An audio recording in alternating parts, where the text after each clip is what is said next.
क्या भैया? नमो अरिहंताणं नमो सिद्धाणं नमो आर्याणं नमो वज्रायणं नमो लोहे सब सावणं ऐसो पंच नमोकारो सब पापनाशनो मंगलानंद सव्य सिंह पढ़ मंग हवई मंगलम पढ़ मम हवई मंगलम। ओम नमो भगवते वासुदेवाय नमो नमः। हाँ जी भैया। सभी का स्वागत है। हम अपनी क्लास स्टार्ट कर रहे हैं, ठीक है ना।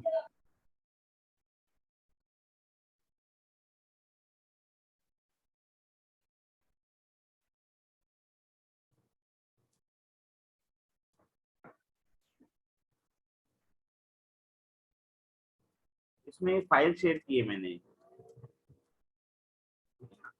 ये दिखाई दे रही है सबको। Good morning. इसमें क्या होता है कि हमारे पास में भाषाएं जैसे सांकेतिक भाषा होती है, ठीक है ना, लिखित भाषा होती है, उसकी हर एक की लिपि होती है, ठीक है।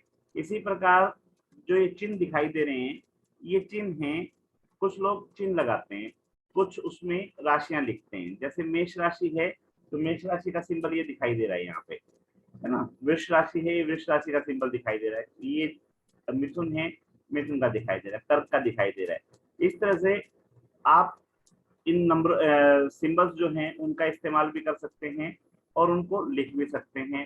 वो इंग्लिश में लिखना चाहते हैं, हिंदी में लिखना चाहते हैं, जैसे आपको कन्वीनियंट है वैसे आप कर सकते हैं, ठीक है। हम हिंदी में पढ़ाएंगे, ठीक है ना। मेष, वर्ष, मिथुन, कर्क, सिंह, कन्या, तुला, वृश्चिक, धनु, मकर, कुंभ, मीन। अच्छा, संकेतों के पीछे भी लॉजिक है, वो मैं बताऊंगा क्या लॉजिक है आगे।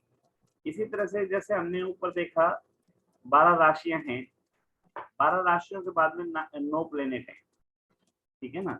9 प्लेनेट जो हैं वो हमारे को दिखाई भी देते हैं। जैसे संडे है, संडे हम रविवार बोलते हैं, यानी रवि का वार, ठीक है ना। तो ये सूर्य हो गया।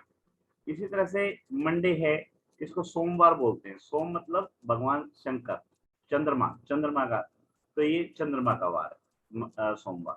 उसके बाद मंगलवार, ये मंगलवार जो है मंगल का वार। बुधवार, ये बुध का वार, ठीक है ना। गुरुवार, गुरु का वार। शुक्रवार, शुक्र का वार। शनिवार, शनि का वार। 7 तो हमारे को स्पष्ट दिखाई देते हैं सामने, ठीक है ना। उसके अलावा 2 हैं राहु और केतु, इसके बारे में डिटेल से फिर डिस्कस कर लेंगे। ये 9 प्लेनेट हमारे पास में है। 9 प्लेनेट को लिखने के लिए आप इंग्लिश में लिख सकते हो, हिंदी में लिख सकते हो, आप उसके चिन्ह बना सकते हो जैसे आपको कंफर्टेबल।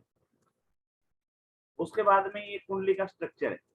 कुंडली बनती है, कुंडली के अंदर 12 भाव होते हैं। कैसे बनती है वो दिखाई दे रही है, अभी मैं बना के भी दिखाऊंगा। उसके अंदर क्या है कि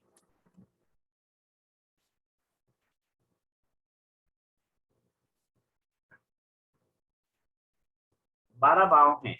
12 भाव का मतलब जहां पे प्रथम भाव लिखा हुआ है हमेशा यहां से काउंटिंग शुरू होगी, ठीक है। और उसके एंटी क्लॉक चलेगी। एंटी क्लॉक का मतलब जब घड़ी देखते हैं तो यहाँ से इधर से आती है ना, यहाँ पे एंटी क्लॉक चलेगी, इधर से चलेगी। 1 के बाद 2, 2 के बाद 3, 3 के बाद 4, 4 के बाद 5, 6, 7, 8, 9, 10, 11, 12।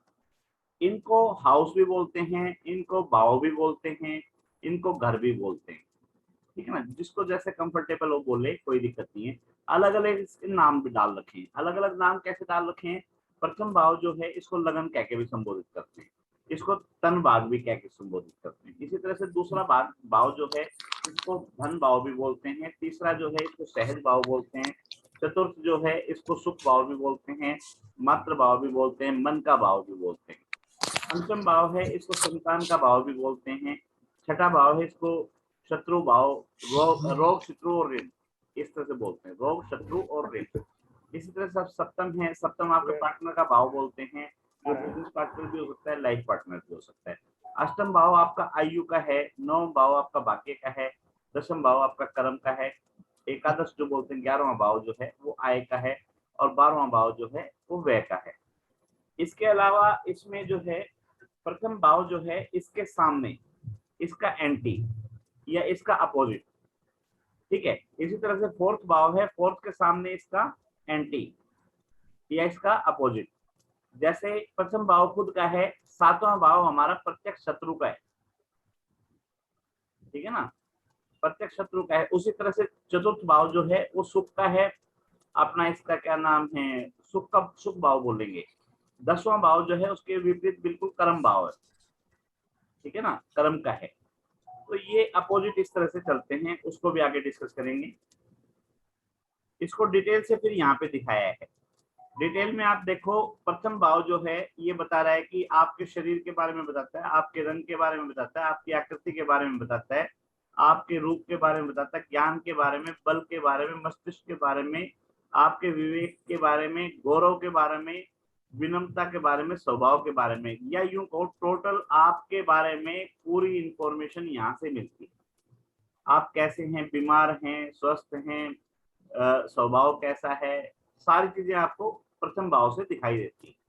उसके बाद में इसी तरह से द्वितीय भाव है। द्वितीय भाव के अंदर धन, धान्य, संपत्ति, कुटुंब, मृत्यु, वाणी, सत्य, असत्य, दान, जीवा, दाया नेत्र और पड़ोसी, ये सारी चीजें यहाँ से हम देखते हैं। तीसरा भाव जो है ये हमारा सहज भाव बोलते हैं, पराक्रम का भाव बोलते हैं, कम्युनिकेशन का भाव है। यहाँ पे छोटे भाई बहन जो हैं उनके बिना पराक्रम नहीं होता। रावण के पास ताकत क्या थी? रावण के पास उसके भाई बहनों के कुटुंब की ताकत थी ना। इसी तरह से पांडवों के पास क्या ताकत थी? उसके भाइयों की ताकत थी। कौरवों के पास क्या ताकत थी? भाइयों की ताकत थी। तो हम यहाँ से तीसरा भाव जो देखते हैं वो पराक्रम का देखते हैं, छोटे बहन भाइयों का देखते हैं, अपने नौकर चाकरों का देखते हैं। तो ये बताता है हमें कि आपके छोटे बहन भाई कैसे हैं या उनके साथ आपका संबंध कैसा, आपके नौकर जो हैं उनके साथ में आपका कैसा संबंध है, और आपका कम्युनिकेशन स्किल जो है वो कैसी है। उसके अलावा आपका डॉक्यूमेंट जो है वो आप कैसे मेंटेन करते हैं, वो सारा यहाँ पे दिखाता है। उसके बाद में चतुर्थ भाव है। चतुर्थ भाव सुख का भाव बताया। सुख जो है वो माता के आंचल से है, तो माँ के लिए देखते हैं। भवन, भूमि, बाग बगीचे जो हैं हम उनसे सुख देखते हैं, तो ये उनका है। अचल संपत्ति, वाहन, गड़ा हुआ धन, ये सब जो चीजें हैं ये यहाँ से देखते हैं। उसके अलावा पंचम भाव जो है, पंचम भाव संतान के लिए देख रहे हैं, विद्या के लिए देख रहे हैं, ठीक है ना, यश के लिए देख रहे हैं, और एक हीलर के लिए देख रहे हैं, एजुकेशन के लिए देख रहे हैं, ठीक है ना। ये सारी चीजें यहाँ से पंचम भाव से देखते हैं। छठा भाव जो है रोग, शत्रु, ऋण के लिए है, तो हमारे शत्रु जो हैं वो कैसे होंगे ये भाव हमारे को बताता है। उनके ऊपर हम हैवी रहेंगे या वो हमारे ऊपर हैवी रहेंगे। इसी तरह से लोन का है, ऋण वगैरह का, वो हमारे ऊपर हैवी रहेगा, हमें इजीली मिलेगा, या ये सारी चीजें यहाँ से पता चलती है, रोग, शत्रु और ऋण, ठीक है। उसके अलावा इसको उसके लिए भी देखते हैं, नौकरी के लिए भी। नौकरी का मतलब सर्विस के लिए बोलते हैं, या इसको गुलामी के लिए बोलते हैं। गुलामी, नौकरी जो है वो गुलामी है, ठीक है ना, तो इसके लिए बोलते हैं कि नौकरी के लिए देखते हैं। सप्तम भाव जैसे बताया था जीवन साथी के लिए बोला, लाइफ पार्टनर भी बोल सकते हो, बिजनेस पार्टनर भी बोल सकते हो, काम वासना, विवाह, दैनिक व्यवसाय, ठीक है ना, हर रोज का जो लेन देन है वो यहाँ से देखा जाता है। और प्रत्यक्ष शत्रु, प्रत्यक्ष शत्रु मतलब एक तो होता है गुप्त जो दिखाई नहीं देता, एक बिल्कुल जो सामने आके आपके साथ में लड़ता है या सामने आके आपका वो करता है, हर्डल परेशानी करता है, वो है। अष्टम भाव आयु के लिए, आयु के साथ में जीवन और मृत्यु जुड़े हुए हैं, आकस्मिक धन लाभ जुड़ा हुआ है। आकस्मिक धन लाभ का मतलब छुपा हुआ धन है यहाँ से, ठीक है ना, छुपा हुआ धन है, यात्राएं हैं, आकस्मिक परिवर्तन है, अचानक होने वाली घटनाएं हैं, असाध्य रोग हैं, ठीक है, उधर के रोग हैं वो बताएंगे अभी। उसके अलावा नवम भाव है। नवम भाव भाग्य का है, भाग्य के साथ में तीर्थ का है, और तीर्थ के लिए होने वाली यात्राओं का है, ठीक है। उसके अलावा आपके ससुराल पक्ष से साला साड़ी वगैरह इनके लिए है, वो भी आगे एक्सप्लेन कर देंगे कैसे है। दसम भाव जो है वो आपके कर्म का भाव है, राज्य का भाव है, कारोबार का भाव है, पद का है, प्रभुता है, अधिकार है, प्रतिष्ठा है। अच्छा, दसम भाव और नवम भाव इसमें पिता का दोनों माने जाते हैं, ठीक है। नवम भाव को भी पिता का मानते हैं, दसम भाव को भी पिता का मानते हैं। नवम भाव जो है भाग्य का भी है, दसम भाव आपका कर्म का है। एकादश आय, लाभ, आपके दोस्त और आपकी मनोकामना की इच्छा पूर्ति का, और आपके बड़े भाई का या बड़ी बहन का या पुत्र वधू का, इनके लिए है। और द्वादश भाव जो है ये हमारा जो बेडरूम है वो कहा जाता है, या हॉस्पिटल है वो कहा जाता है, या यूं कहो कि घर से दूर लेके जाने वाली जो भी चीजें हैं, ठीक है ना, वो यहाँ पे है, आइसोलेशन बोलते हैं इसको। ठीक है, तो आइसोलेशन में क्या होता है कि विदेश यात्रा बोलते हैं या विदेश में सेटल होना बोलते हैं, तो वो भी हमारे को घर से दूर ले जाता है, आइसोलेशन ले जाता है, घर से दूर है। ठीक है, हॉस्पिटल जो है वो भी घर से दूर ले जाता है, जेल जो है वो भी घर से दूर ले जाती है। तो ये सारी चीजें उसके लिए हैं। आप इसको विदेश का बोलो, आप इसको जेल का बोलो, आप इसको हॉस्पिटलाइजेशन का बोलो, ठीक है ना, ये है आइसोलेशन के लिए।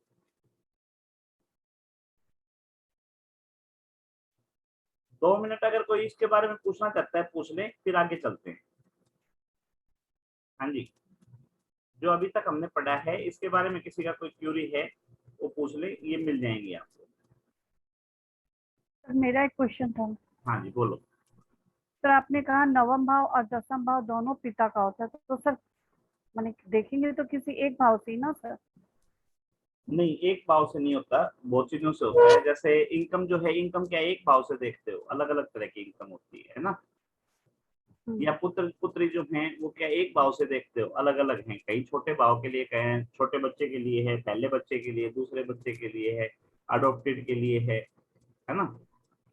ऐसा नहीं होता एक के लिए, वो हो जाएगा आगे डिटेल से आ जाएगा, टाइम बहुत है अपने पास, ओ, ठीक है जी ना। जी ठीक है। क्योंकि जैसे देखते हैं ना भाई, बच्चा जो है आपका अपना भी हो सकता है, अडॉप्टेड भी हो सकता है, दूसरा बच्चा भी हो सकता है, पहला बच्चा भी हो सकता है ना। तो सारे एक भाव से कैसे देखेंगे। एजुकेशन आपकी प्राइमरी भी हो सकती है, हाई भी हो सकती है, हायर भी हो सकती है ना। सारी एक जैसे कैसे देखेंगे। व्यवसाय जो है, व्यवसाय आपकी नौकरी भी हो सकता है, आपका बिजनेस भी हो सकता है, ठीक है। आपको कहीं ना कहीं से और इनकम भी हो सकती है, दूसरी आपके दोस्तों से इनकम हो सकती है। कम्युनिकेशन अलग अलग जो बिजनेस है आपके अलग अलग टाइप के हो सकते हैं, ठीक है ना। तो सभी एक ये नहीं है एक चीज। जीवन जन्म से लेके मृत्यु तक जितने भी काम हैं इन 12 भावों को ही दे रखे हैं, ठीक है। अच्छा, क्या होता है कि जिसके काम का जो होता है वो उसको याद करता चला जाता है। जैसे जैसे आप भी प्रैक्टिस में आओगे, आपके पास में जिस तरह के कस्टमर आ रहे हैं, ठीक है, आप उसी तरह के उनको बनाते चले जाओगे कि कौन से भाव से देखते हैं। और ये जो है ये प्रैक्टिस से आती है चीजें, रट्टाफिकेशन से नहीं आएंगी। रट्टाफिकेशन से तो सिर्फ थोड़ा सा पता चल जाता है, मोटा मोटी आइडिया हो जाता है, आगे सारा प्रैक्टिस का खेल है, ठीक है। और इसमें देश काल परिस्थिति बोलते हैं। देश काल परिस्थिति का मतलब ये है कि जन्मपत्री तो इंग्लैंड वाले की भी सेम मिलेगी, भिवानी अपने हरियाणा वाले की भी सेम मिलेगी, है ना, और जम्मू वालों की भी सेम मिलेगी। लेकिन क्योंकि उनका देश काल परिस्थिति तीनों चीजें अलग अलग हैं, डिफरेंट हैं, तो उसको भी मद्देनजर रखना होता है कुंडली के साथ में। जो हमारे टीचर थे उन्होंने हमारे को बोला था कि 5 सेंस तो होती हैं, सबको पता है, उसके अलावा 2 और होती है, एक कॉमन सेंस और एक नॉन सेंस, ठीक है ना। तो छठी सेंस जो होती है कॉमन, उसको आपने इस्तेमाल करना है, 7वीं सेंस जो है उसको साइड में रख देना है, अवॉइड कर देना है, ठीक है ना, उसको लेके नहीं चलना, ठीक है। तो कॉमन सेंस का मतलब यही है कि आपने थ्योरेटिकल पढ़ लिया, प्रैक्टिकल भी करना स्टार्ट कर दिया, उसके बाद में जो आपके पास में आ रहा है वो देश काल परिस्थितियां भी हैं, ठीक है ना। कैसे देश से है, कैसी परिस्थितियां हैं, रहन सहन भी चेंज हो जाता है ना, व्यवहार भी चेंज हो जाता है। अभी अगर पंजाब साइड में करें तो नशा पता जो है बहुत ज्यादा हो रहा है।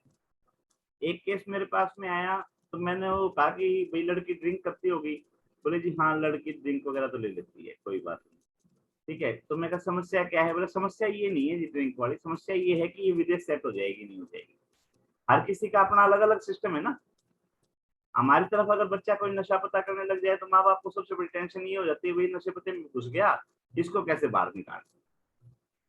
तो ये देश काल की स्थिति के ऊपर डिपेंड है। जैसा भाई फॉरेन कंट्री के अंदर जाओगे, वहाँ शादी इतना बड़ा मैटर है नहीं, हमारे यहाँ हवन पूजन करवा देते हैं, शादी नहीं हुई बच्चे की, ठीक है ना, डाइवर्स हो गया, तो यहाँ पे माँ बाहर हो जाता है, समाज में क्या मुंह दिखाएंगे, और वहाँ पता ही नहीं कब शादी हुई कब छोड़ दिया।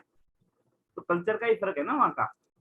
तो इसलिए जो कॉमन सेंस है वो कल्चर भी देखना है हमें कि उनका कल्चर क्या है, ठीक है ना। कोई से कल्चर नॉन वेज का है, अब कोई बंगाल साइड में जाएंगे, ठीक है, तो बंगाल साइड में जाएंगे वो मच्छी वगैरह खाते हैं, उनका भोजन है, क्या कर सकते हैं। है ना, हमारी तरफ आएंगे तो इसको कहेंगे ये तो यार पापी है, ये तो दुराचारी है, ठीक है ना। तो देश काल परिस्थितियां ये हैं, इसमें अपने को देखना है, आ जाएंगी चीजें। चलें आगे। जी सर जी। उसके बाद में ये कुंडली दिखाई दे रही है आपको, ठीक है ना। इसको एक्सप्लेन करने के लिए मैं ले चलता हूँ इसको।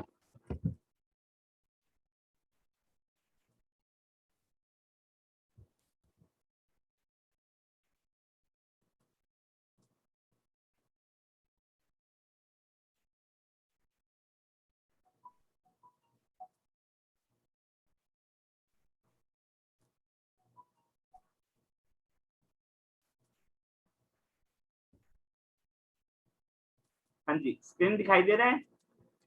जी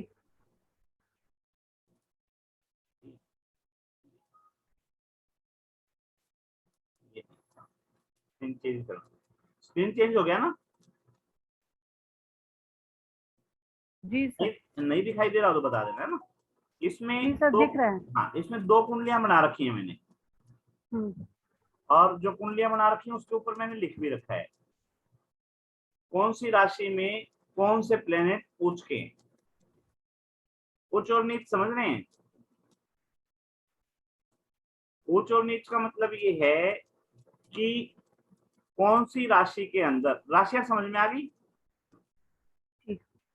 नक्षत्र समझाए थे ना हमने, 27 जी नक्षत्र हैं, 27 नक्षत्रों में से 2.25 नक्षत्र जो हैं वो एक राशि को दे दिए। वो सीरीज जो है वही सीरीज है। जैसे अश्विनी, भरणी, कृत्तिका, रोहिणी, मृगशिरा, आद्रा, पुनर्वसु, पुष्य, आश्लेषा, ये सीरीज है अपनी नक्षत्रों की। तो अश्विनी और भरणी दोनों मेष राशि को दे दिए, कृत्तिका का एक चरण जो है वो मेष राशि को दे दिया, बाकी के बचे हुए 3 चरण जो थे वो वृष राशि में चले गए, क्योंकि उनकी भी एक सीरीज है मेष, वर्ष, मिथुन, कर्क, सिंह, कन्या, तुला, वृश्चिक, धनु, मकर, कुंभ, मीन, है ना। ये 12 राशियां जो हैं ये इसकी एक सीक्वेंस है। अच्छा, ये जो नंबर दिखाई दे रहे हैं आपको 1 2 3 4 दिखाई दे रहे हैं इसमें कुंडली में लिखे हुए। हाँ जी। सर। जी सर। हाँ, तो ये नंबर जो हैं ये इंडिकेट कर रहे हैं राशियों को, और चाहे मैं मेष बोलूं चाहे एक नंबर बोलूं दोनों एक ही बात है, ठीक है ना। चाहे वृष राशि बोलूं या 2 नंबर बोलूं एक ही बात है, ठीक है। तो ये जो चार्ट है सामने दिखाई दे रहा है, इसमें आपको दिखाई दे रहा होगा रेड कलर से जो नंबर लिखे हुए हैं ये राशियों के नंबर हैं, और ग्रीन कलर से जो राशियां लिख रखी है राशियों के नाम। जब तक याद नहीं होते जब तक आप दोनों लिख सकते हो, याद होने के बाद में सिर्फ नंबर लिख दोगे तो भी काम चल जाएगा, ठीक है। चलो आगे चलो। आगे इसमें क्या है, आप देखो पहला अगर समझ में आ गया लगन, अभी पीछे समझाया था कि लगन क्या होता है। लगन क्लियर हो गया ना। जी सर। फर्स्ट हाउस जो है उसको हम लगन भी बोलते हैं, ठीक है ना। तो लगन जो है फर्स्ट हाउस जो है, इसमें एक नंबर राशि का हमने बिठाया तो इसको बोलेंगे हम काल पुरुष की कुंडली। काल पुरुष का मतलब है भगवान विष्णु, तो भगवान विष्णु की कुंडली बोल लो, या जिस समय जन्म हुआ तो किसी चीज को कहीं तो पहला नंबर देना पड़ा होगा ना, कहीं से तो स्टार्टिंग करनी पड़ेगी ना। भाई एक बच्चा 3 साल का पहली क्लास में बैठा, उसके लिए पहली क्लास उस दिन से शुरू हुई। एक बच्चा 10 साल का हो गया पहली क्लास में बैठा, तो उसकी तो पहली क्लास वहीं से शुरू होगी ना, जहां से कोई चीज शुरू हुई उसको पहला मान लिया गया। तो काल पुरुष की कुंडली का ही मतलब ये है कि भगवान विष्णु की कुंडली मान ली गई, काल पुरुष की कुंडली मान ली गई कि जिस समय हमने होश संभाला, जिस समय से हमारा हमने गणना शुरू की, उस समय हमने एक नंबर राशि को एक नंबर हाउस में बिठा दिया। ये बन गई हमारी काल पुरुष की कुंडली। काल पुरुष की कुंडली में नंबर हमारे को समझ में आ गए, 1 का मतलब मेष, 2 का मतलब वृषभ, 3 का मतलब मिथुन, 4 का मतलब कर्क, 5 का सिंह, 6 का कन्या।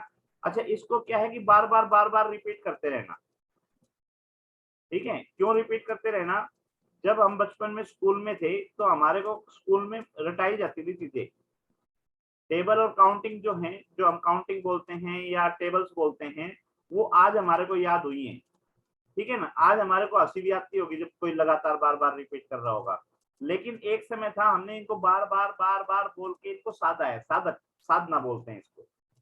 साधना का मतलब ये है कि किसी भी चीज को बार बार बार बार रिपीट करना, रिपीट करने से वो चीजें सद जाती हैं, उसको बोलते हैं साधना, साधक। साधने वाले को बोलते हैं साधक। ठीक है, तो साधने के लिए ये आवश्यक है कि इन नंबरों को और इन नामों को बार बार रिपीट किया जाए, वैसे याद नहीं होंगे। कुंडली में जब भी देखो, जब याद करो, 1 नंबर मेष, 2 वृष, 3 मिथुन, 4 कर्क, 5 सिंह, 6 कन्या, 7 तुला, 8 वृश्चिक, 9 धनु, 10 मकर, 11 कुंभ और 12 मीन। धीरे धीरे ये याद हो जाएंगी। ठीक है, उसके बाद में नीले रंग से मैंने इसमें लिख रखा है, नीले रंग से इसमें लिख रखा है, इसको देखो मैं अभी और अच्छे से क्लियर करता हूँ।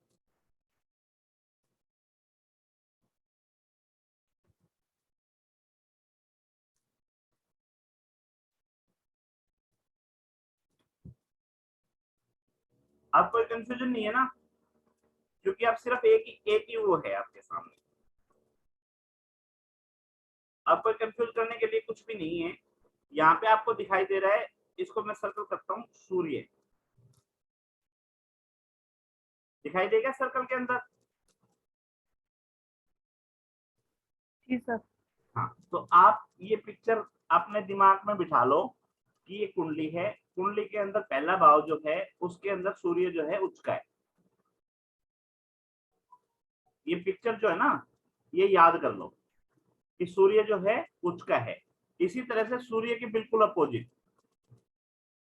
सूर्य के अपोजिट मतलब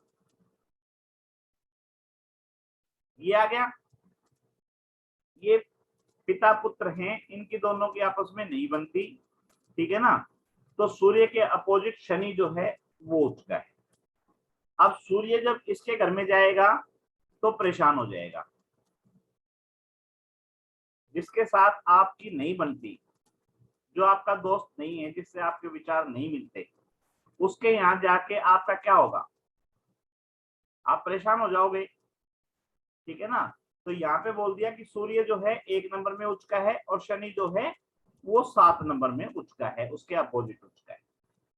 ध्यान रह जाएगा ये। मनीषा मैम बोल दो। जी सर। जी ठीक सर। है ना, अब इसी तरह जी। से बृहस्पति है, बृहस्पति जो है 4 नंबर में,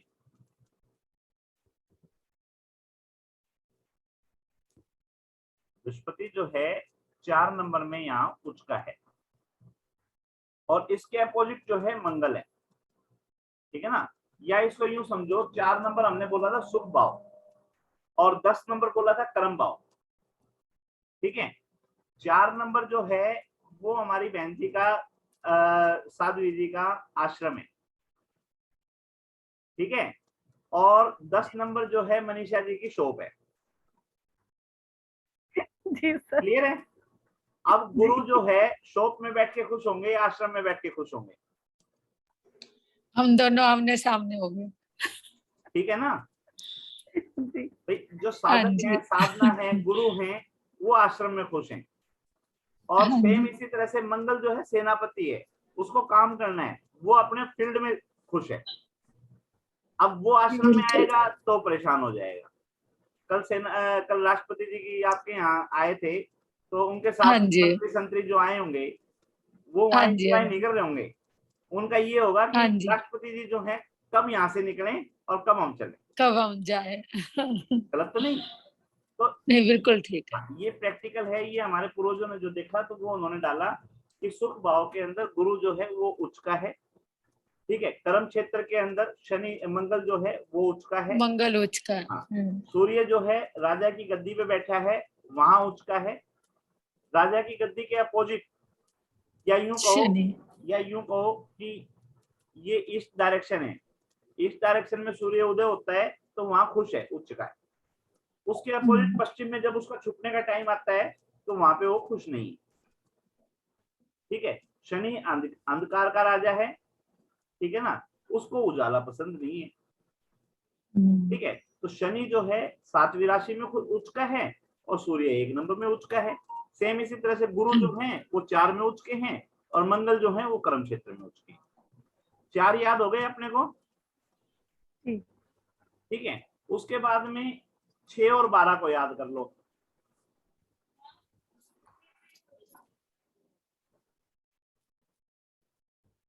ठीक है ना। 6 नंबर राशि जो है वो बताएंगे इसको भी, 6 नंबर राशि को भी।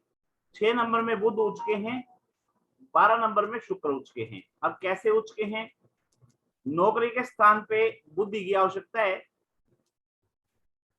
नौकरी का भाव है ना ये, सर्विस का भाव बताया था हमने छठा, ठीक है ना। रोग शत्रु ऋण का बताया था, रोग से लड़ने के लिए भी, शत्रु से लड़ने के लिए भी, और कर्जा उतारने के लिए भी, और नौकरी करने के लिए भी हमारे को बुद्धि की आवश्यकता है। बुद्धि के देवता जो हैं बुध हैं, तो बुध जो है छठे घर में उच्च के हैं, ठीक है।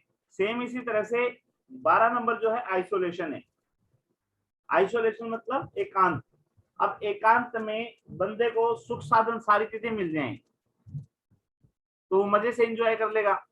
शुक्र जो है वो सारे सुख साधन, भाई वहाँ गाड़ियां भी हैं, टीवी भी है, मोबाइल भी है, सारी चीजें अगले के पास अवेलेबल है, एसी भी है, ठीक है। अब पड़ा रहेगा आइसोलेशन में, उसको क्या करना है, ठीक है ना। शुक्र जो है वो 12 नंबर में उच्च का, आइसोलेशन में उच्च का है, और बुध जो है यहाँ उच्च का है, ये ध्यान रह जाएगा जी। अब उसके बाद में राहु जो है वो सिर है, ठीक है ना, और केतु धड़ है। एक आदमी के दो हिस्से हैं, ऊपर का हिस्सा राहु है, नीचे का हिस्सा केतु है, ठीक है ना। राहु जो है उसके पास दिमाग है, आंखें हैं, कान है। केतु के पास में कुछ भी नहीं है, नीचे वाले के पास, उसके पास सिर्फ हार्ट है, ठीक है। दोनों अमृत पियो में हैं, दोनों सजीव हैं, ठीक है। जब सजीव हैं तो क्या होता है, किसी आदमी को, अंधे आदमी को देख लो आप, जो जन्म से अंधा हो उसको देख लो। अब उसके पास में क्या काम रह जाएगा सिवाय खुद के अंदर ध्यान करने के। उसको क्या मतलब है बाहर क्या हो रहा है क्या नहीं हो रहा है, ठीक है ना। तो केतु जो है ये हमारे वो बोलेंगे साधु बोल सकते हो, ठीक है ना, साधक बोल सकते हो। मोक्ष, हाँ मोक्ष साधक, कारक। हाँ साधक बोल सकते हो। भाई ये अपनी साधना में लगे रहते हैं, इनको दूसरे से कोई मतलब नहीं, कोई लेना देना नहीं, ठीक है ना। बाहर क्या हो रहा है क्या नहीं हो रहा है, क्यों, इनके पास सिर है ही नहीं। जब सिर नहीं है तो कान भी नहीं है, आंख भी नहीं है, ठीक है ना, दूसरे से मतलब ही नहीं है, अपने अपने में लगे रहते हैं, ठीक है। तो वो कहाँ पे अच्छे हैं, वो हमारे भाग्य के स्थान पे अच्छे हैं। केतु जो है वो भाग्य के स्थान पे अच्छे हैं। और सेम इसी तरह से पराक्रम, पराक्रम के लिए मेरे को आंखें भी खुली रखनी पड़ेगी, कान भी खुले रखने पड़ेंगे, दिमाग भी चलाना पड़ेगा, ठीक है ना। तो वहां पे राहु उच्च के हैं। तो 8 प्लेनेट और हो गए, 4 और 4 8 प्लेनेट हो गए, एक बचा 9वां।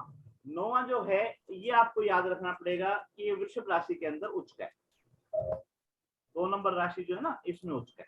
आपको 9 के 9 प्लेनेट याद हो गए कि कौन सी राशि में कौन सा उच्च है, कौन सा अब नीच का देखना है, ठीक है। इसी को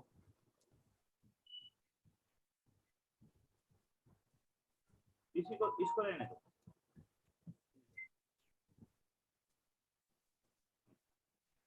या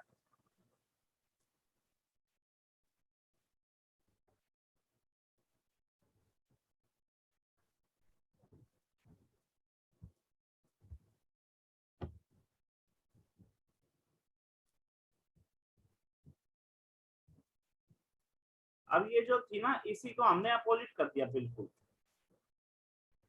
इस कुंडली को अपोजिट कर दिया, उलट दिया इसको हमने।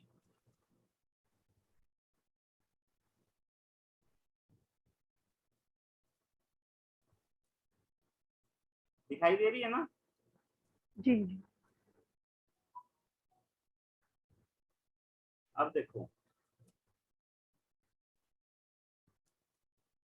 ये पहला घर था, पहले घर में सूर्य उच्च के थे, और ये 7वां घर था, 7वें में शनि उच्च के थे। अब इन्होंने जगह बदल ली, तो जगह बदल ली तो ये नीच के हो गए, यानी कि ये खुश नहीं है, यहाँ पे दुखी हैं। पहले जो हमने कुंडली देखी थी ना वो हमने देखी थी जहां पे प्लेनेट खुश हैं, अब जो कुंडली देख रहे हैं वो क्या है, यहाँ पे प्लेनेट दुखी हैं। इसी तरह से 4 नंबर में गुरु उच्च के थे और 7 नंबर में मंगल उच्च के थे। अब इन्होंने भी अपनी एक्सचेंज कर ली। अब मंगल जो है 4 में दुखी है और गुरु जो है वो 7 में दुखी है। इसी तरह से 6 और 12,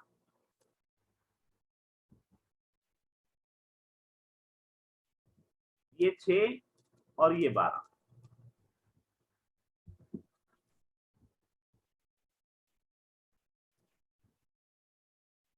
अब देखो, बुध 6 में खुश थे, शुक्र 12 में खुश थे।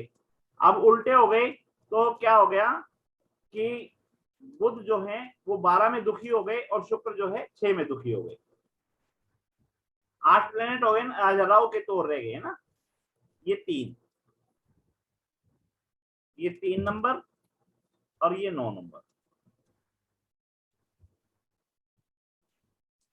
3 में राहु उच्च के थे, 9 में केतु उच्च का था। इन्होंने भी अपनी जगह चेंज कर ली। अब राहु जो है 3 में दुखी है और सॉरी, केतु 3 में दुखी है और राहु जो है 9 में दुखी है। अब सेम इसी तरह से 2 नंबर में चंद्रमा जो है सुखी थे, इसके अपोजिट 8 में अब दुखी है। ठीक है, अब जो है 2 घर बच गए, एक बच गया ये 5 नंबर और एक बच गया 11 नंबर।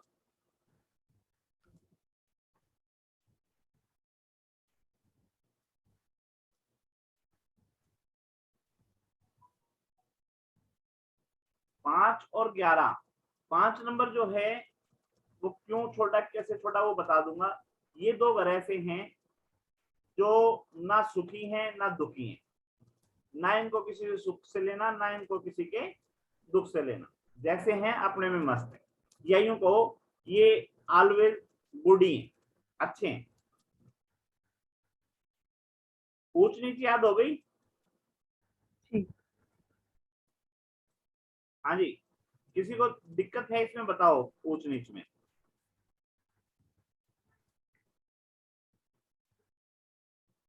अगर किसी को ऊंच नीच में प्रॉब्लम है वो बता सकता है। पीडीएफ ये मिल जाएगी आपको।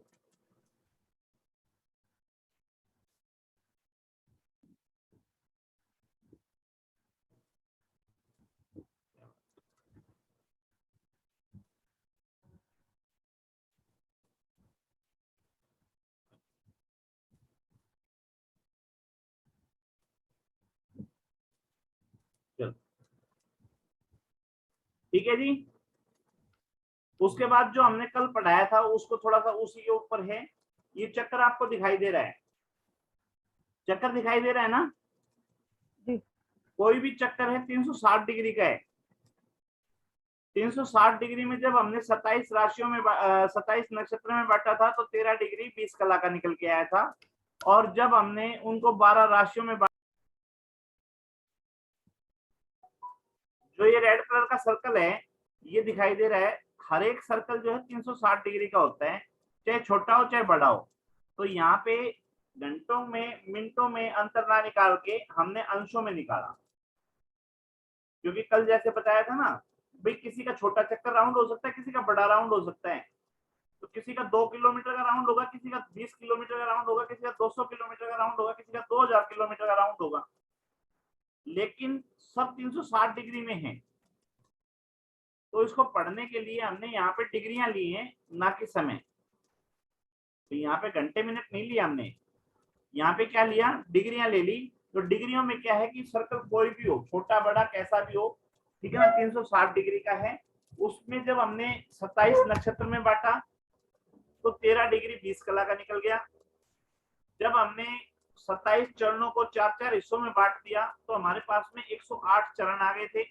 जब 108 हिस्सों में बांटा 360 को तो 3 डिग्री 20 कला निकल आए। इसी तरह से जब हमने इस सर्कल को 12 राशियों में बांटा तो हमारे 30 डिग्री की एक ये निकल गया। इसको आप पिज्जा स्लाइस बोल सकते हो। पिज्जा स्लाइस का मतलब ये पिज्जा जो है गोल शेप में आता है। जब उसको 4 आदमी, 8 आदमी, 10 आदमी आपस में बांटते हैं तो उसको ऐसे ही काटते हैं, तो उसको जो है पिज्जा का जो टुकड़ा बोलते हैं उसको बोलते हैं पिज्जा स्लाइस। तो आप इसको बोल सकते हैं कि मेष के लिए पिज्जा स्लाइस, वृष के लिए पिज्जा स्लाइस, मिथुन के लिए पिज्जा स्लाइस, और सारे जो है 30-30 डिग्री के। ठीक है। उसके अलावा क्या है, समय के साथ में इसको जोड़ा है। समय के साथ में कैसे जोड़ा है कि सूर्य जो है मेष राशि में जब आता है, ठीक है, तो वहां से इसको संक्रांतियां ही बोलते हैं। संक्रांति क्या होते हैं वो बताएंगे आगे। संक्रांतियां भी बोलते हैं। या यूं कहो कि सूर्य देव जो हैं, सन देवता जो हैं, वो आज कौन सी राशि में हैं, ठीक है ना, वो बोला जाएगा संक्रांति। ठीक है। तो यहाँ पे बोल रहे हैं कि सूरज देवता जो हैं 21 मार्च से लेके 20 अप्रैल तक मेष राशि के अंदर रहते हैं, इसलिए उसको बोलते हैं मेष संक्रांति। उसी तरह से 21 अप्रैल से लेके 21 मई तक वृषभ राशि के अंदर रहते हैं, तो उसको बोलते हैं वृषभ संक्रांति। 22 मई से 21 जून तक उसको बोलते हैं मिथुन संक्रांति। 22 जून से 22 जुलाई तक करक। 22 जुलाई से अगस्त सिंह, ठीक है ना। अब 22 अगस्त से 23 सितंबर कन्या, 24 सितंबर से 23 अक्टूबर, एक एक महीना एक राशि में, है ना। सूरज देवता जो हैं 365 दिन में अपना सर्कल पूरा करते हैं। 365 सही 1/4 बोलते हैं ना, 365 दिन में एक सर्कल पूरा करते हैं। चंद्र देवता जो हैं वो 27 दिन में अपना वो पूरा करते हैं, परिक्रमा पूरी करते हैं। तो दो तरह से देखते हैं। अगर चंद्रमा की बात करेंगे तो 15 दिन में, 15 दिन अमावस्या के, 15 दिन इसके शुक्ल पक्ष के, वो भी बताऊंगा, तो 30 दिन निकल के आते हैं, ठीक है ना। और जब चंद्रमा 12 परिक्रमा पूरी कर लेता है अपनी, जब सूर्य देवता अपनी एक परिक्रमा पूरी करते हैं, तो इसको यहाँ दूसरी तरीके से यूं याद रख सकते हो। 12 राशियां हैं। सूर्य देवता जो है एक राशि में एक महीना रहते हैं। 12 महीनों में ये अपनी परिक्रमा पूरी करते हैं। तो एक राशि में जो रहेंगे उसको, जिस राशि में रहेंगे उस राशि को बोलते हैं कि उसकी संक्रांति चल रही है। मेष संक्रांति चल रही है, वृषभ संक्रांति चल रही है, मिथुन चल रही है, कर्क चल रही है। अगर हम आज की बात करें, ठीक है ना, तो आज तारीख कितनी हो गई, 4 मई। अब 4 मई क्या है, 4 मई दिखा रहा है वृषभ के अंदर। तो सूर्य देवता जो है इस समय 2 नंबर राशि में चल रहे हैं, ठीक है। तो ये इसमें इसका संक्रांति है। उसके बाद में ये हैं हमारे पास में राशियां हैं 12 और प्लेनेट है 9। 9 में से जैसे मैंने बताया कि 7 तो हमारे को प्रत्यक्ष दिखाई देते हैं। सूर्य देवता दिखाई देते हैं, चंद्रमा दिखाई देते हैं, मंगल देवता दिखाई देते हैं, बुध दिखाई देते हैं, गुरु भी दिखाई देते हैं, शुक्र भी दिखाई देते हैं, शनि भी दिखाई देते हैं। राहु और केतु दिखाई नहीं देते, वो छाया ग्रह हैं, ठीक है। तो हमारे पास में प्लेनेट हुए 7 और राशियां हैं हमारे पास में 12। अब 12 राशियों को 7 प्लेनेट को बांटना है। वे 7 प्लेनेट हैं, उन्होंने 12 राशियां बांटनी है।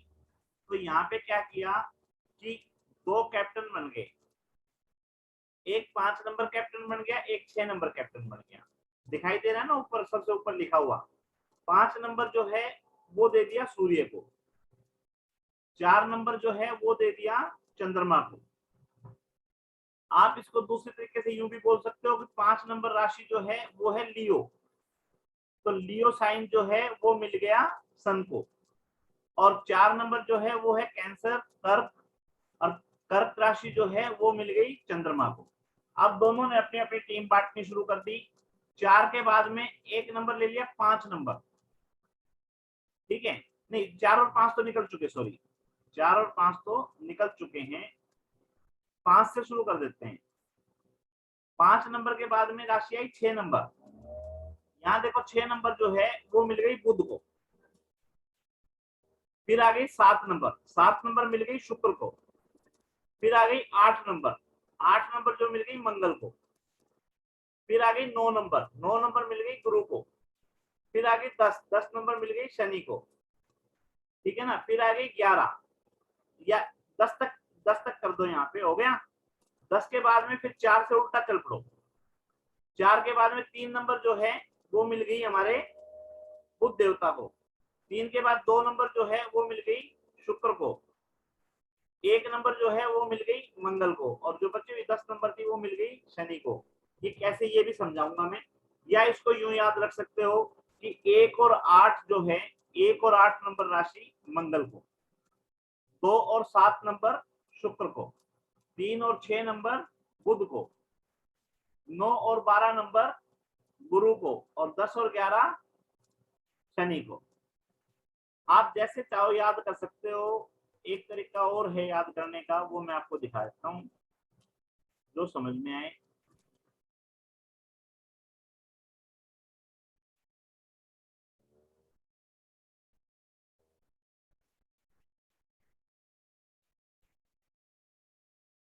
यहाँ पे 2 टीम बना लो।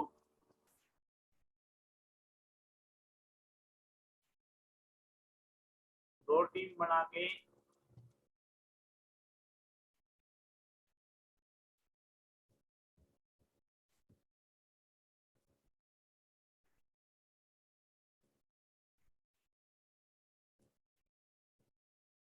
ये ले, दो आ जाएंगे।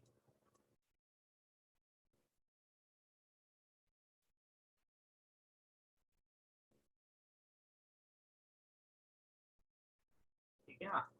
12 राशियां हैं हमारे पास में। 12 राशियों में एक नंबर हमने दिया 4 को, और एक नंबर में बिठा दिए 5 नंबर। ठीक है। अब 4 के साथ में इधर से चलते हैं। 6, 7,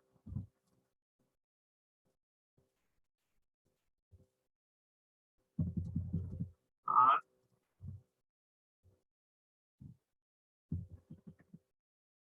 9, 10, 11, 12,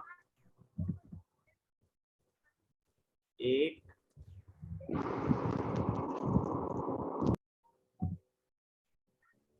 क्या बच गया? 2 और 3 और बच गई भाई। अच्छा, गलती आ गया, एक यहाँ था, यहाँ 2 और ये 3। ठीक है जी। काउंटिंग समझ में आ गई। जी 4 और 5 2 डाल दिए ना, 5 के साथ में 5, 6, 7, 8, 9, 10। फिर नीचे से चल पड़े यू, उल्टा यू की तरफ। 11, 12, 1, 2, 3, 4 हो गए कंप्लीट। ठीक है ना। तो यहाँ पे ये हो गया मून, ये हो गया सन।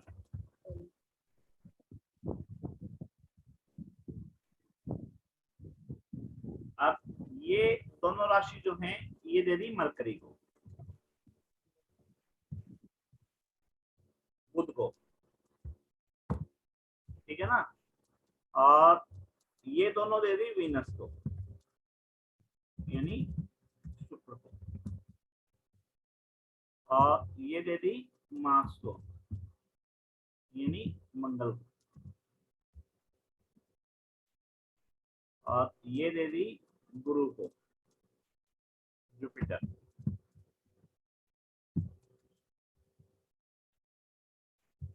और ये दे दी सैटर्न को, यानी शनि महाराज। ठीक है जी। अब आप इनको कैसे भी याद कर सकते हो।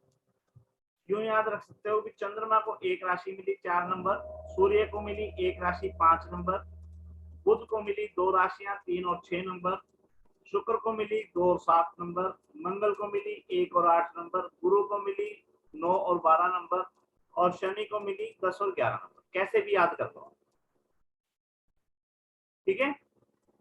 यहाँ तक किसी को कोई कंफ्यूजन है तो बताओ। नो हाँ जी, यहाँ तक कोई कंफ्यूजन है तो बताओ किसी की। चलें फिर आगे। जी सर। ये जो है ये ऊंच नीच की राशियां जो हैं यहाँ तक क्लियर हो गई। अभी आज यहीं तक पढ़ेंगे क्योंकि बहुत ज्यादा हो जाएगा याद करने के लिए। हमारे पास में 27 नक्षत्र आ चुके हैं याद करने के लिए। 27 नक्षत्र के बाद में उसके 108 चरण आ चुके हैं याद करने के लिए। 12 राशियां आ चुकी हैं याद करने के लिए। राशियां जो हैं वो ऊंच नीच में आ चुकी हैं, ऊंच नीच कैसे हैं वो पता लग गया है। उसके बाद में कौन सी राशि को कौन से प्लैनेट को कौन सी राशियां मिली हुई हैं वो आ गया है। अब हम ये कह सकते हैं सौ राशि यानी सेल्फ की खुद की राशि, ठीक है। अगर हम पूछें कि चंद्रमा की खुद की राशि कौन सी है तो मनीषा मैम बताएंगे चंद्रमा की खुद की राशि कौन सी है? सर कर्क राशि। कर्क राशि सही है। अच्छा खुश कौन सी राशि में है? कुछ की कौन सी है? वृषभ। वृषभ राशि। पिक्चर याद आ जाएगी, चीजें याद आ जाएंगी, ठीक है ना। ठीक। सूर्य जो है खुद की राशि कौन सी है? सिंह राशि। सिंह राशि। खुश उच्च के कहाँ पे हैं? मेष में। एक नंबर पे, ठीक है ना। याद आने शुरू हो गए ना ये। इसी तरह से शनि महाराज जो है, शनि महाराज की खुद की राशियां कौन सी हैं? मकर और कुंभ। 10 और 11, ठीक है ना। कैसे भी याद कर लो आप, ठीक है। जी। और खुश कहाँ पे हैं? तुला में। 7 नंबर पे, ठीक है। तो कैसे भी याद कर लो। याद करने के लिए अभी जो है काफी मटेरियल हो गया 2 दिन का, ठीक है ना। बाकी नया टॉपिक कल उठाएंगे। आज कुछ पूछना है जो पीछे किया है वहां तक, जो अभी किया है यहाँ तक, या कुछ और पूछना चाह रहे हैं तो पूछ सकते हैं,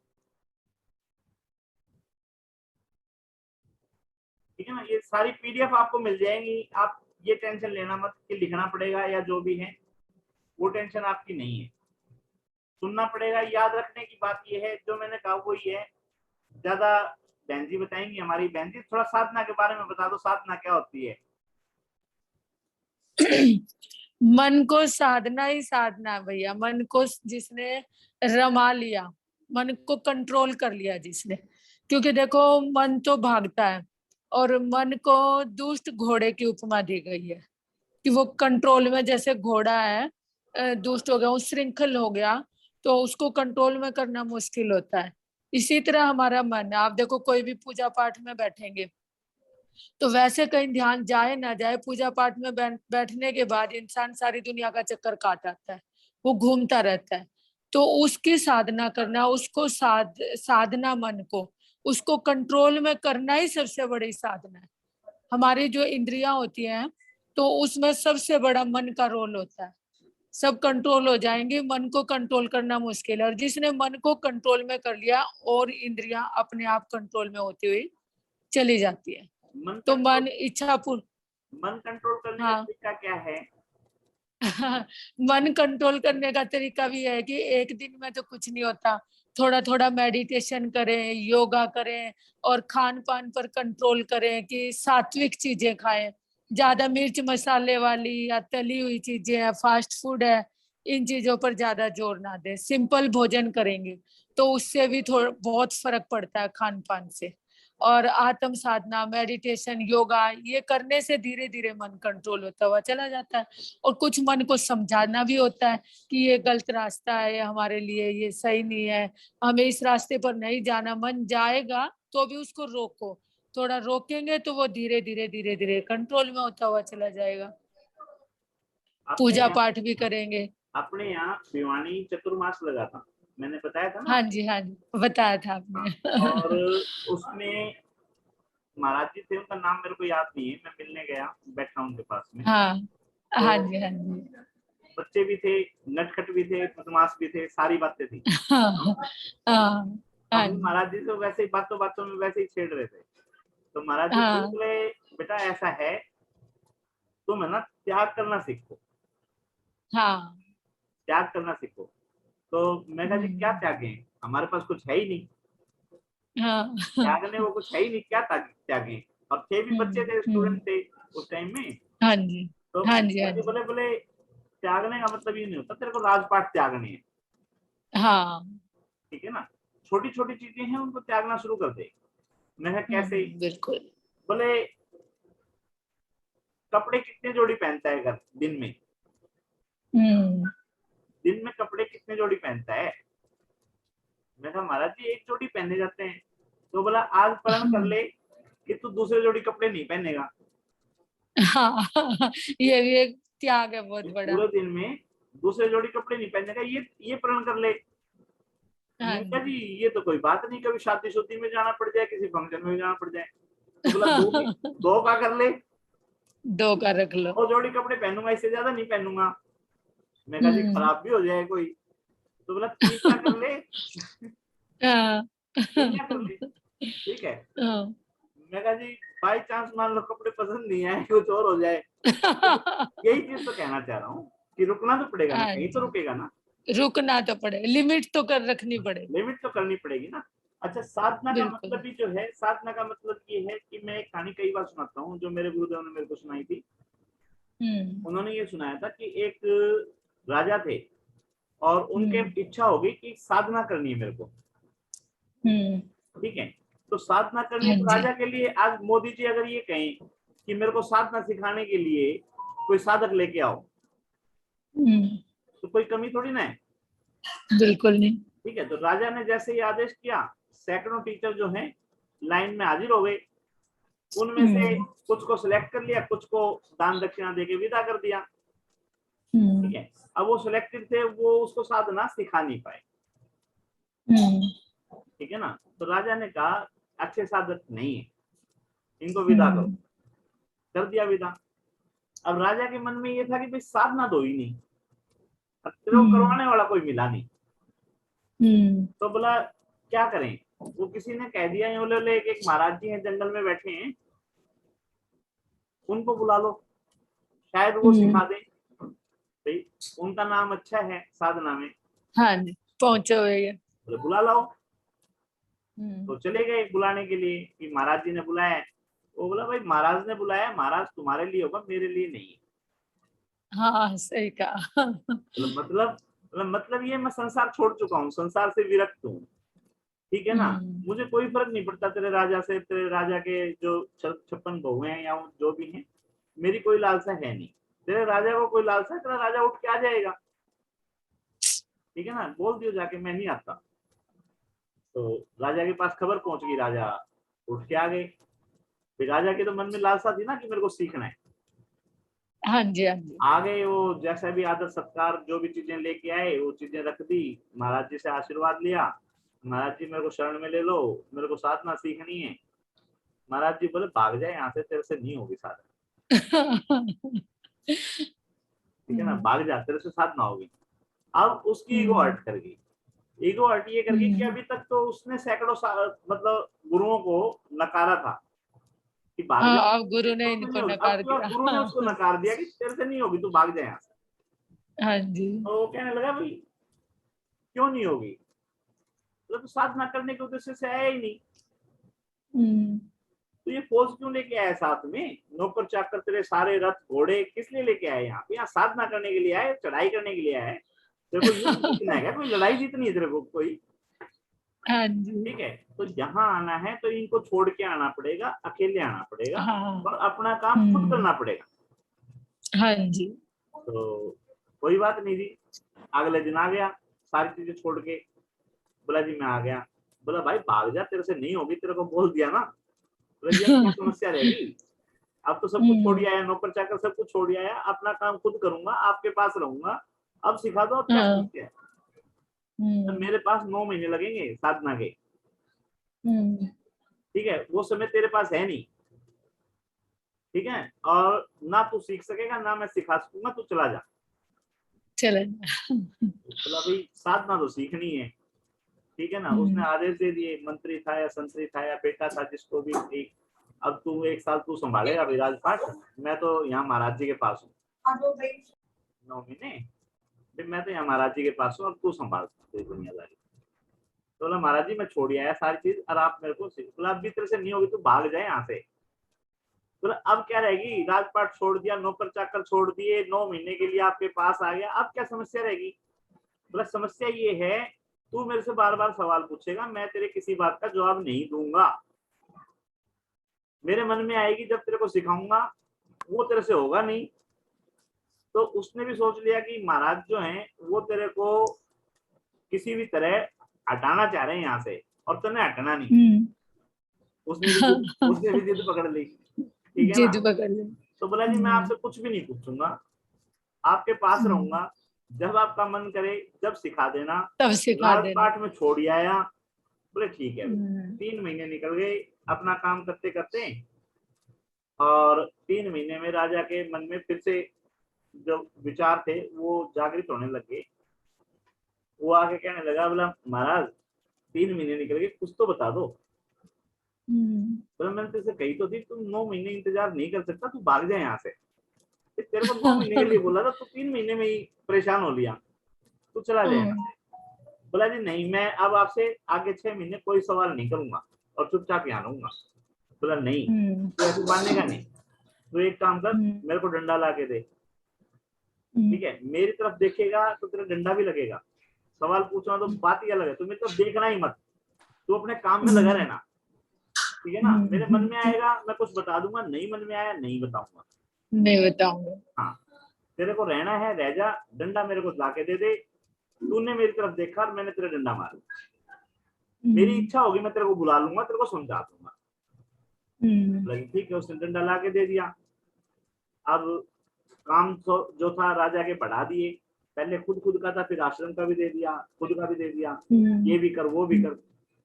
अब काम करते रहे और लोग छिपके यूं देखें कि महाराज जी क्या कर रहे हैं, जैसे ही देखें वैसे ही डंडी फटकार दें महाराज जी। और 3 महीने निकल गए, 6 महीने निकल गए, बताया कुछ नहीं, ठीक है ना, डंडियां लगती रही। तो डंडियां लगती रही तो लास्ट में उन्होंने क्या किया, वो फिर से हाथ जोड़ के खड़े हो गए, महाराज जी अति हो गई। बोला क्या हो गया, तो 6 महीने हो गए कुछ भी नहीं बताया। कुछ नहीं बताया। हाँ, बोला मैंने तो तेरे को कहा था 9 महीने लगेंगे, ठीक है, और तू कुछ पूछेगा तो तू पिटेगा भी, ठीक है, अब तेरे से होगा भी नहीं, तो चला जा, अभी चला जा, अभी 6 महीने हुए, 3 महीना भी बचते थे, अभी निकल जा, ठीक है ना, अभी समय बच जाएगा तेरा। तो उसने बोला ना सीखना तो है। बोला सीखना है ना तो थोड़ा सा शक्ति और बरतनी पड़ेगी थोड़ी सी, अब शक्ति कम थी तेरे पास, अब शक्ति ज्यादा हो। बोला शक्ति ज्यादा कैसे होगी, तो तू ऐसा कर, तो अब मुझे लोहे की छड़ी ला के दे, तेरे लकड़ी की छड़ी से तेरे कुछ होता ही नहीं, तेरी लकड़ी की छड़ी को सहन करने लग गया, अब लोहे की छड़ी ला के दे। तो राजा ने सोचा भाई ला के देनी पड़ेगी, लोहे की छड़ी ला के दे दी।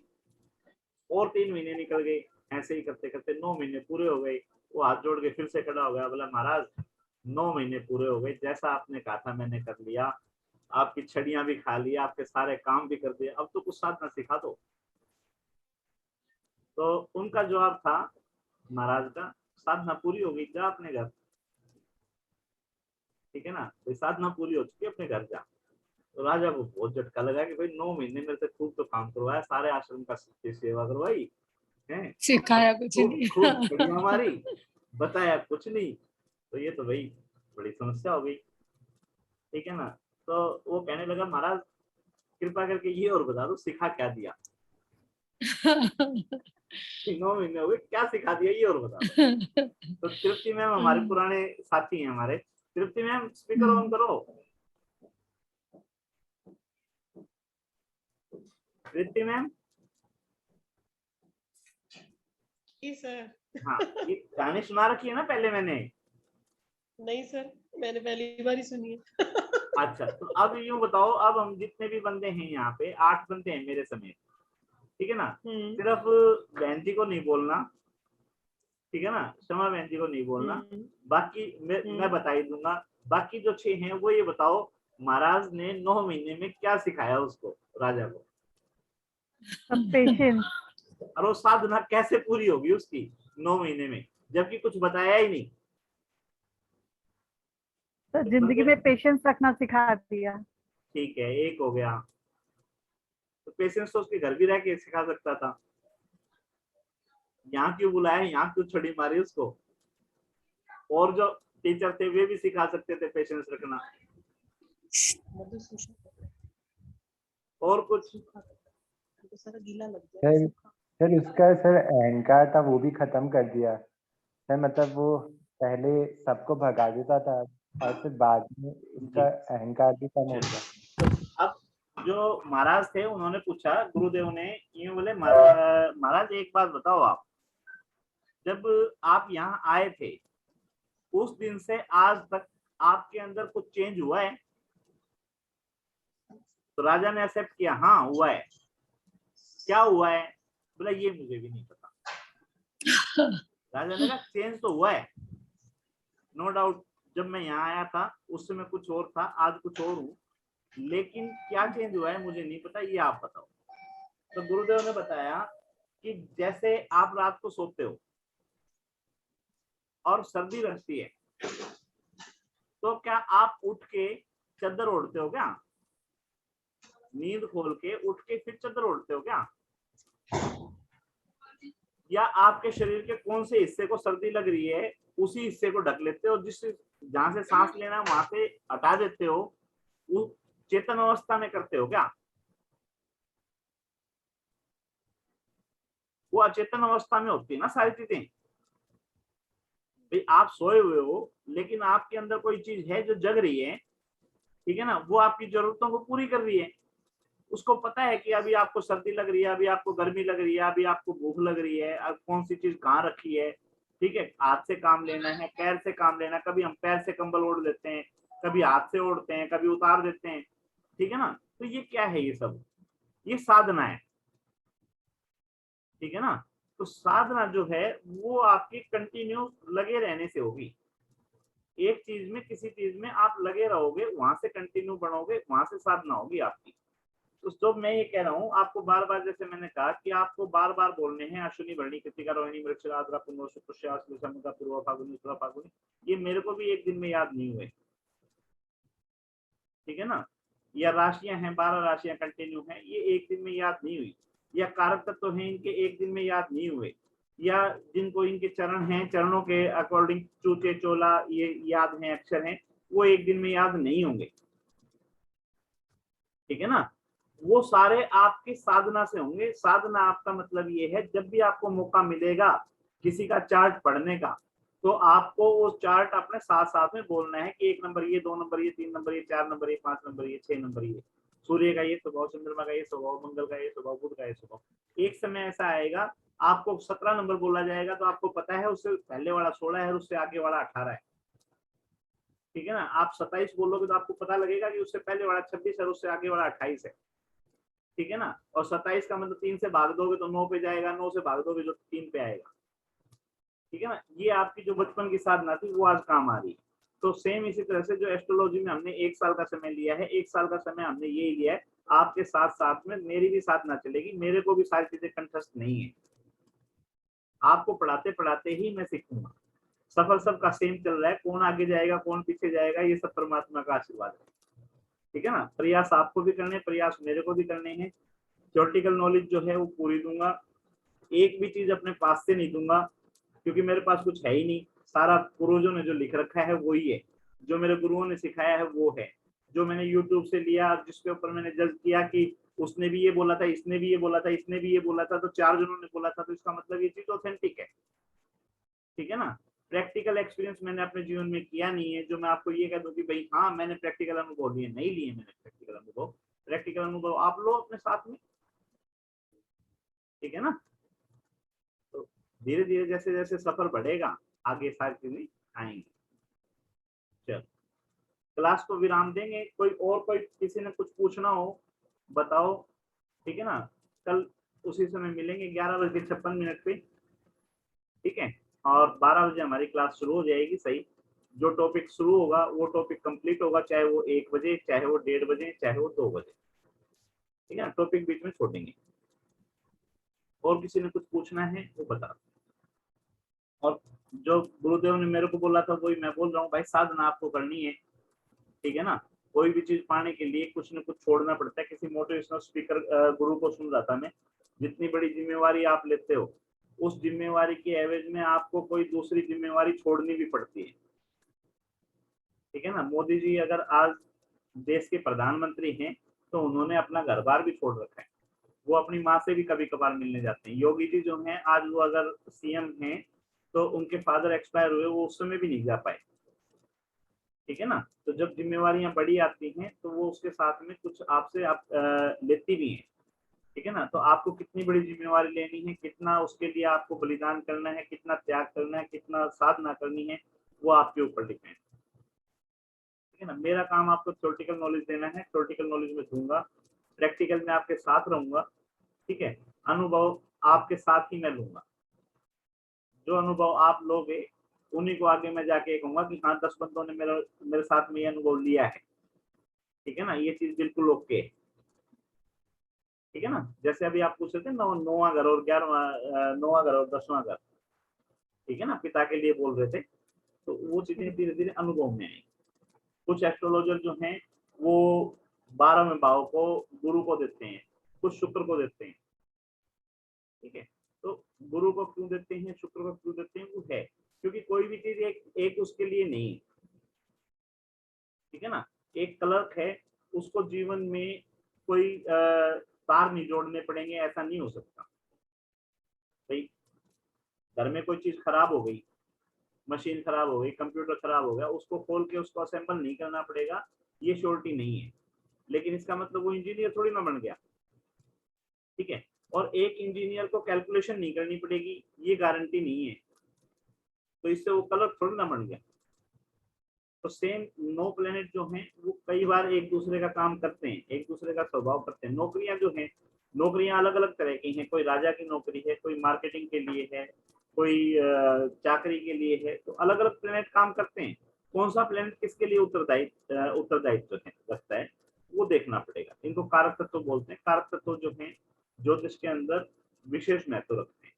जितने ज्यादा आपको प्लेनेट के, नक्षत्र के, राशियों के कारक तत्व पता होंगे उतने अच्छे एस्ट्रोलॉजर आप बनोगे, ठीक है। वो कितना याद कर सकते हो, वो कितना ही नहीं, आप देखो। अभी जैसे हैं कुछ लोगों को पता ही नहीं होगा फ्रेंचाइज के बारे में, कुछ लोगों को निफ्टी के बारे में नहीं पता होगा, कुछ लोगों को कम्युनिटी के बारे में नहीं पता होगा, ठीक है ना।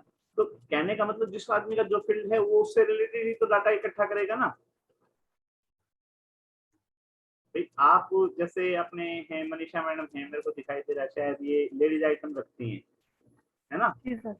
हाँ, जी। अब कोई जेंट्स आके 6 तरह की अपनी वो वैरायटी गिनानी शुरू कर दे, ठीक है ना, कि भाई ये इस तरह की पैंट है या नहीं, इस तरह की शर्ट है या नहीं, आप कहोगे भाई मेरी लेडीज की पूरी हो जाए वही बहुत है मेरे लिए, मैं जेंट्स की कहाँ से इकट्ठी करूँ, जी जी। है ना। तो हर आदमी का अपना फील्ड है, तो जिसका जो फील्ड है उससे रिलेटेड जितना ज्यादा डाटा जहाँ से इधर उधर से मिले आप अरेंज करो। जो नहीं समझ में आएगा वो अपन यहाँ पे डिस्कस करेंगे और आपको समझाएंगे कि ये चीज ऑथेंटिक है नहीं है तो कैसे, ठीक है ना। समय बहुत है, पूरा साल का समय, एक दिन का समय नहीं। ये नहीं है कि मेरे को 20 दिन में पूरा करना, ठीक है। और वो राजा वाली बात है, 9 महीने से पहले मेरे से पूछना भी मत कुछ भी। आप कुछ भी कैलकुलेशन करो, मैं बताता रहूंगा, अपना करते रहो। कितनी प्रैक्टिस करते हो आप जानो, आपका काम है, ठीक है जी। ये तो आपने बहुत सुंदर स्टोरी सुनाई।